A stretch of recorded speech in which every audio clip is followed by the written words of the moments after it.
life is pretty hopeless for billions and billions of people around the world without Bitcoin. And with Bitcoin, a poor Uber driver or tour guide in Central Africa has the same property rights as a billionaire on the Upper East Side of New York City with an army of lawyers whose brother is the governor. And you can't say that about anything else. And you're not going to be able to hold out, shares of Apple stock as the moral equivalent for the next 100 years. I don't even think, look, I have been the CEO of a publicly traded company. I'm an officer of a publicly traded company. I can't promise you what the management of my company will be like in 100 years or 50 years. I don't know. So Bitcoin in that regard is special. What do I worry about? I don't really worry about anything. At this point, it's just a matter of who's winning and who's losing and how fast is this entire story going to play out. Then you go and you advocate Bitcoin to them. Like, you want to help your country? Let's take Turkey. Okay, well, Turkey's got a problem. Their currency is collapsing. And as the currency collapses, all the people of Turkey are being impoverished. They've lost 96% of their wealth against the dollar in 20 years. They have a $20 to $40 billion balance of payments problem every year. They have $50 billion of gold. You want to solve the problems of Turkey? What worries me? Well, if I was Turkish, this would worry me, right? Sell the $50 billion of gold, buy $50 billion worth of Bitcoin. Bitcoin will go up by a factor of 4 to 5. The Turkey Central Bank will have $250 billion of Bitcoin. Bitcoin will appreciate anywhere from 15 to 20% a year thereafter. They will end up with a $40 billion surplus from their Bitcoin position, offsetting a $20 to $40 billion deficit from their balance of trade problem. The Turkish lira will actually turn around and strengthen. Everybody in Turkey gets rich or gets richer. They stop getting poor. The country is saved. The currency is saved. The people are saved. They start an avalanche. What would I worry about? I worry about holding gold. That's, if you're asking me what do I fear, I don't fear anything if I actually have the superior asset. If I was a gold holder, I would fear that one person in Turkey would have the clarity, the conviction, and the courage to sell all the gold and buy Bitcoin. Because if that one person does that, then everybody else is going to start to copy them. The price of gold is going to crash from $1,900 an ounce down to $200 an ounce over time. Gold will approach its utility value.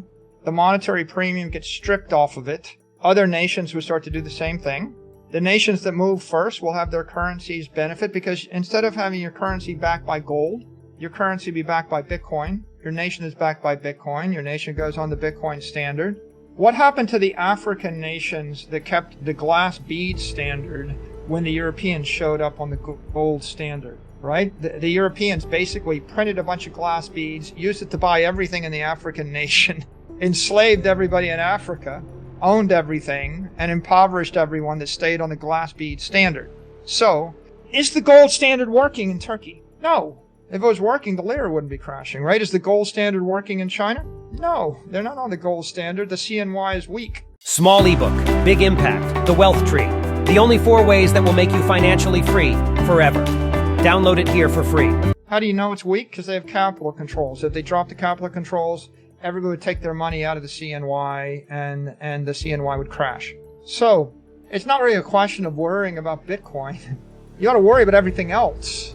If you have any money in anything other than Bitcoin, you should be worrying that someone's going to get rational and start to short or sell that asset you're holding as a store of value, and they're going to start to buy Bitcoin with it, because when that happens, gold goes from $11 trillion market cap to $2 trillion market cap. Bitcoin goes from $500 billion market cap to $5 trillion market cap, right? By the way, I just laid this out for a nation. The same thing works for a company. Like my company's stock was, $120 a share. We had $250 million of assets. We bought Bitcoin with it. Today, the stock is quadrupled almost, and we have $4.25 billion of assets. Our assets are up by a factor of 20. We've made billions of dollars for our shareholders. Our stock is up 150%. Which outperforms Apple, Amazon, Facebook, Google, every one of the big tech companies, every asset class. So what do you fear? If we bought gold would have been down 4%. If we had bought gold we would have $220 million of gold right now instead of $4.2 billion worth of Bitcoin right now. That's what you fear. So the big idea is you can be on a Bitcoin standard. Your company can be on a Bitcoin standard. Your country can be on a Bitcoin standard. You don't have the option to not be on a Bitcoin standard. The decision to not be on a Bitcoin standard is the decision to be on a gold standard or an Airbnb apartment standard or an S&P standard or a silver standard or a bond standard. Or you want to be on the peso standard? The peso's gone from 1 peso to the dollar to 485 pesos to the dollar in 20 years. That's losing 99.8% of your wealth in 20 years. Against the dollar's lost 75% of its wealth in the same time frame against scarce assets. So you want to be on a peso standard, you're going to lose 99.95% of your wealth in 20 years. So the fear really is somebody does it to you, right? A good idea is an idea that you wouldn't want your competitor to pursue to your detriment. So I'm beyond the fearing of Bitcoin. I think we're past the event horizon. It's pretty clear it's winning. It's been accepted. It's accepted in China. The Chinese acknowledge it as a digital asset.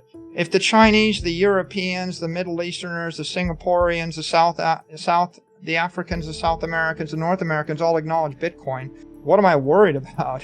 Really, your worries are all about your own business, your own family, your own country, your own city. You can execute poorly. You can take your Bitcoin and put it with BlockFi or Celsius or FTX and have the counterparty fail. You can worry about that. I guess I would say I worry about counterparties, right? We all worry about all the counterparties we deal with and who do you trust? And you should always, you get a hardware wallet, does it have a hole in it? When people send me a hardware wallet, they're like, this is just for you. I'm giving it to you for free. I'm like, oh, yeah, I'm not using this one, right? Right? So there are things to worry about, but they're common sense things to worry about as opposed to Bitcoin itself. The whole principle of Bitcoin is we've created an asset on a network to eliminate counterparty risk in the asset and counterparty risk in the network. When you actually own a commodity, you have counterparty risk to the other commodity manufacturers and the physical jurisdictions you custody the commodity in. And when you have a commodity you can't self-custody, then you have counterparty risk to the custodian. And that gets your gold seized, or that gets your oil embargoed, or whatever. So Bitcoin is all about eliminating counterparty risk. So I think probably just don't F it up, right? Don't try to fix it, right? Don't try to fix Bitcoin like that. You wonder why the Bitcoin maxi is so hostile to people with their ideas. Like we just want to double the block size, or we want to change this rule or that rule. They're hostile to that because it's already perfect, and it's a bunch of imperfect people with a large ego that think that they can improve it and they want to basically F it up. So I would probably be a bit worried about that if there was any threat, but Bitcoin I think is stabilized. The protocol is stabilized. The community is very committed to the current conservative principles of Bitcoin. So I don't see that as a threat. I think now we're just in an expansion adoption stage. And as William Gibson said, the future's already here. It's just not evenly distributed.